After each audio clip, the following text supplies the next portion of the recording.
اللهم اهدنا فيمن هديت، وعافنا فيمن عافيت، وتولنا فيمن توليت، وبارك لنا فيما أعطيت، وقنا شر ما قضيت، إنك تقضي ولا يقضى عليك، وإنه لا يذل من واليت ولا يعز من عاديت، تباركت ربنا وتعاليت. نستغفرك ونتوب إليك، وصلى الله على النبي الكريم.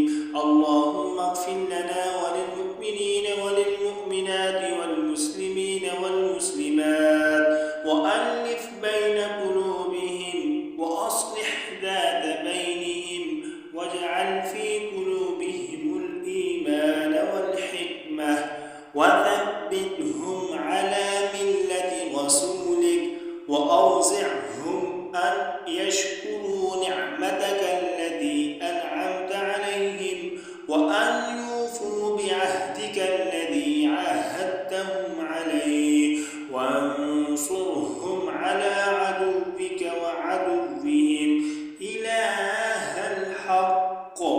سبحانك لا إله غيرك. اللهم انصر عساكر المسلمين، والعن الكفرة والمشركين، ومن حذا حذوهم من الأحزاب والمنافقين الذين يكذبون رسلك ويقاتلون أولياءك من الطلاب والعلماء والمسلمين.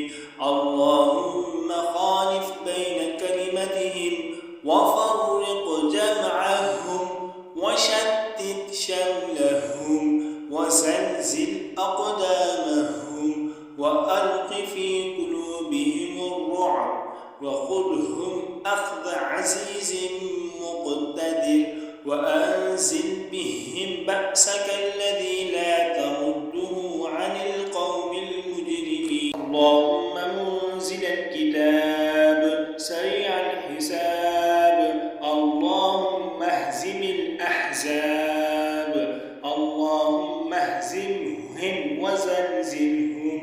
اللهم انصر الإسلام والمسلمين والمجاهدين الذين يجاهدون في سبيلك حقا، ولا يخافون لومة لائم، في مشارق الأرض ومغاربها، خاصة في باكستان وأطرافها.